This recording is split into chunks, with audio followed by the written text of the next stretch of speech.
जा रहे हैं। आप लोग को मालूम होना चाहिए, मोदी जी झोला रेडी रखे हुए हैं ना, तो जनता भगा रहे हैं, आपको मालूम है। जनता जाग चुकी है और जनता जवाब देगी। 2024 में जो इलेक्शन होगा उसमें जनता जवाब देगी। जनता को धर्म की राजनीति नहीं चाहिए, जनता को रोटी कपड़ा और मकान चाहिए। तो हमारा डिमांड है कि हमारा पैसा वापस दो। मोदी जी ने अपना बड़ा बड़ा घर बना लिया, मोदी जी ने सांसद नया बना लिया, मोदी जी ने 8,000 करोड़ की लागत में विमान खरीद लिया, मोदी जी विदेश की यात्रा कर रहे हैं, मोदी जी लाख रुपए का सूट पहनते हैं, लेकिन गरीब मजदूरों को पैसा नहीं देते। कहीं भी दबाव आएगा तो बीजेपी, क्या बीजेपी आएगा?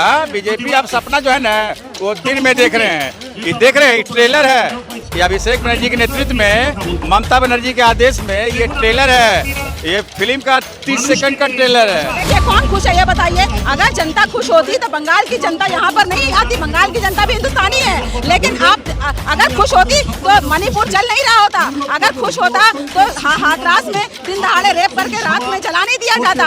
अगर खुश होता तो NRC और CAA के समय शाहीन बाग में लोग खड़े नहीं होते। अगर जनता खुश होती तो गैस सिलेंडर का दाम कम हो गया होता। जनता अगर खुश होती तो लॉकडाउन के समय जितने भी प्रवासी मजदूर है वो मारे नहीं जाते, गंगा घाट में लाश बहाया नहीं जाता। तो जनता बिल्कुल खुश नहीं है। अब पूरे देश की अगर जनता खुश होती तो ये बिहार से निकाले नहीं जाते, दिल्ली से निकाले नहीं जाते, महाराष्ट्र से निकाले नहीं जाते। अब आने वाले चुनाव में ये हर राज्य से भी निकाले जाएंगे और देश से भी निकाले आने नहीं दिया जाएगा।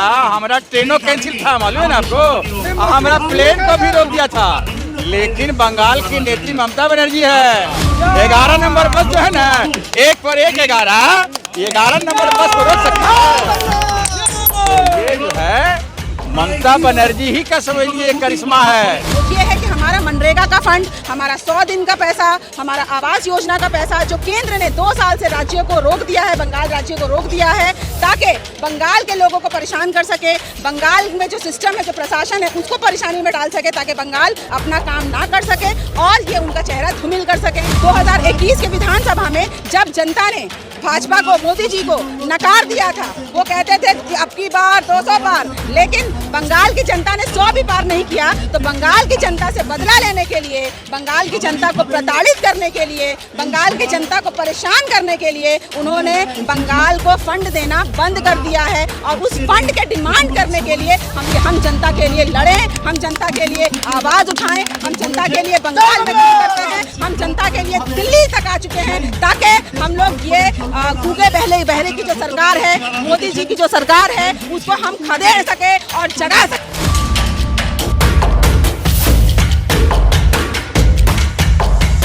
जी हाँ दोस्तों, आप देख रहे हैं बोल बेदक। हमारे सामने सोफिया खान जी हैं जो बंगाल से आई हैं प्रोटेस्ट करने के लिए।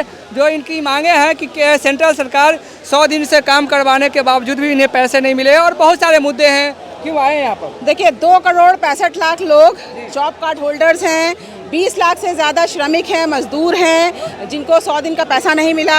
उन लोगों का इंसाफ लेने के लिए ममता बनर्जी के डाक पर अभिषेक बनर्जी जो हमारे राष्ट्रीय सचिव है, जो हमारे नेशनल प्रेसिडेंट है तृणमूल कांग्रेस के, उनकी आवाज़ पर जितने भी TMC कर्मी हैं वो यहाँ पर मौजूद हैं।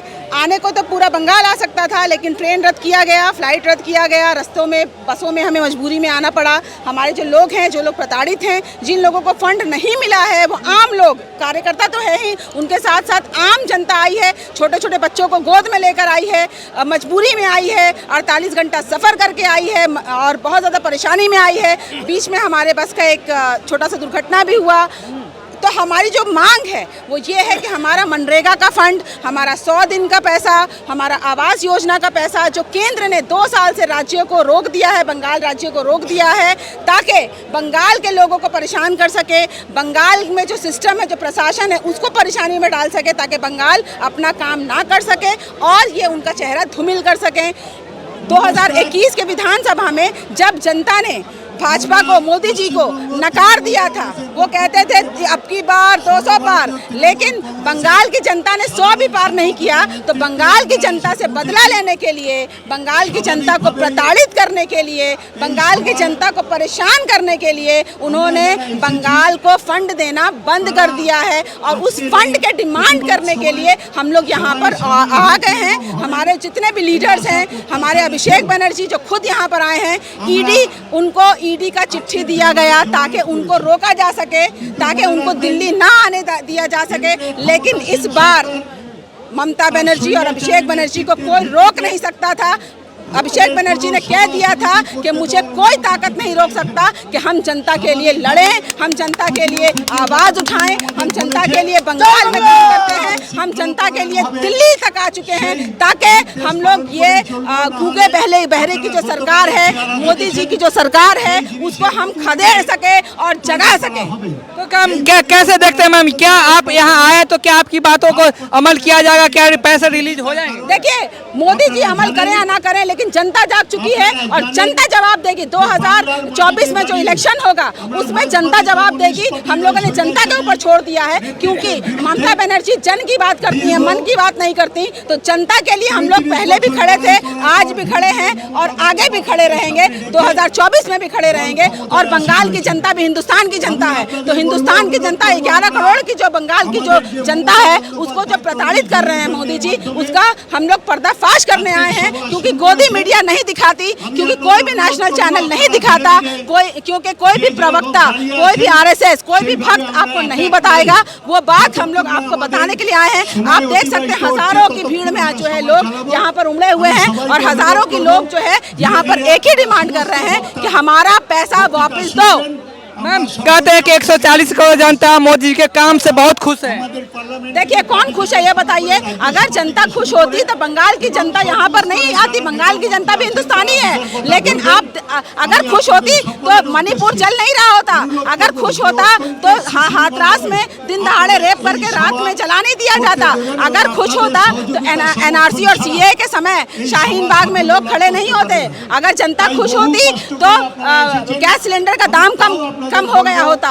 जनता अगर खुश होती तो लॉकडाउन के समय जितने भी प्रवासी मजदूर है वो मारे नहीं जाते, गंगा घाट में लाश बहाया नहीं जाता।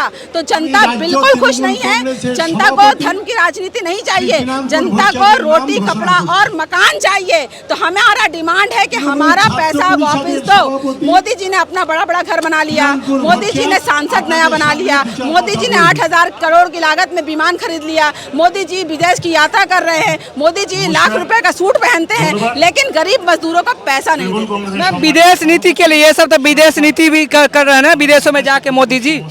देखिए, हमें जो दिखता है वो बिकता है। अगर यहाँ पर G20 का मीटिंग किया लेकिन गरीबी नहीं हटाई, गरीबों को हटाने का ही पर्दा लगा दिया। वहाँ पे हमें प्रैक्टिकली देखना है कि जनता को क्या फायदा मिला है। अगर 2 करोड़ नौकरी मिलती है तब हम कहेंगे कि विदेश जाना उनका पैसा वसूल हुआ। कह तो है कि रोजगार तो सब है, सब खुश है, जनता खुश है, महिलाएं भी। उनके कहने से क्या होगा? ये जो है जनता बिल्कुल नाराज हो चुकी है, जनता बिल्कुल प्रताड़ित हो चुकी है। बंगाल की जनता ने जवाब दे दिया था 2021 में। अब पूरे देश की अगर जनता खुश होती तो ये बिहार से निकाले नहीं जाते, दिल्ली से निकाले नहीं जाते, महाराष्ट्र से निकाले नहीं जाते। अब आने वाले चुनाव में ये हर राज्य से भी निकाले जाएंगे और देश से भी निकाले। तीसरी बार मौका मांग रहे हैं, कल अधूरे काम पूरे हो जाएंगे, अधूरे काम पूरे होंगे। वो तो नोटबंदी के वक्त में 50 दिन का वक्त लिया था, लेकिन नोटबंदी के वक्त कई लोग मर गए, कई लाख लोग मर गए। उसका जवाब कौन देगा? लॉकडाउन के वक्त भी उन्होंने टाइम मांगा था, लेकिन लाखों लोग मर गए, उसका जवाब कौन देगा? तो ये जुमलों की सरकार, मोदी जी झूठे हैं और ये झूठों की सरकार एक्सपोज हो चुकी है। सर क्या कहेंगे, कैसे देखते हैं 2024 में मोदी जी तो आ रहे हैं? मोदी जी आ नहीं रहे, मोदी जी जा रहे हैं। आप लोग को मालूम होना चाहिए, मोदी जी झोला रेडी रखे हुए हैं ना, तो जनता भगा रहे हैं। आपको मालूम है, ये जनता, ये भारत देश जो है ना, इसका सर्वोपरि जो है सबसे बड़ा आवाम है, जनता है। इसलिए जनता जो है ना उंगली को बचा के रखे हुए है। कैसा टिपेंगे इस बार कि विदेश में बड़ा बड़ा बोली बोलते हैं ना, वो विदेशी में जाके चले जाएंगे। कहीं भी दबाओगे आएगा तो बीजेपी। क्या बीजेपी आएगा? बीजेपी अब सपना जो है ना वो दिन में देख रहे हैं। ये देख रहे हैं, ट्रेलर है ये अभिषेक बनर्जी के नेतृत्व में, ममता बनर्जी के आदेश में ये ट्रेलर है। ये फिल्म का 30 सेकंड का ट्रेलर है।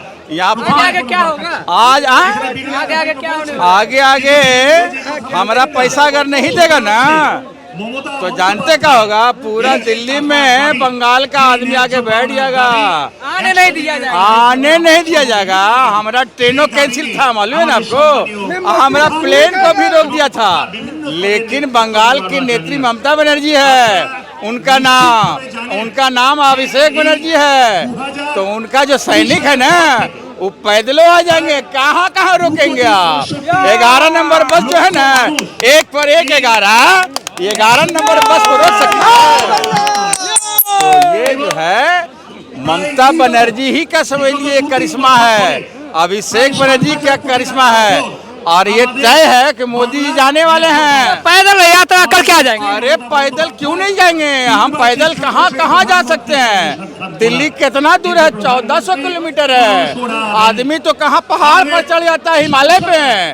तो दिल्ली तो बुलते बुलते आ जाएंगे ना। आपको तो पहले रोक दे बॉर्डर पे कुछ नहीं, रोकने से क्या होगा, हम बैरिकेड हटा देंगे। 2 करोड़ जनता अगर आ जाएंगे तो बैरिकेड क्या होगा, वो बैरिकेड तो रूह की तरह उड़ जाएगा और जनता पूरा दनादन दिल्ली की ओर बढ़ जाएगा। धमकी दे रहा है मोदी। हाँ, मोदी जी को धमकी दे रहा है। धमकी नहीं है, ये मेरा दीदी के मोदी जी को ये निर्देश है कि हमारा जो पैसा बाकी है ना, वो आप दे दीजिए और हमारा सरकार को बदनाम कीजिएगा कि जीएसटी का पैसा, मनरेगा का पैसा, 100 दिन का पैसा रोक करके आवाम वहाँ बदनाम कर देगा हमारी ममता बनर्जी को। तो भूखला प्यासा पत्थर बांध करके न पेटवा में मोदी जी के वो दिखला दे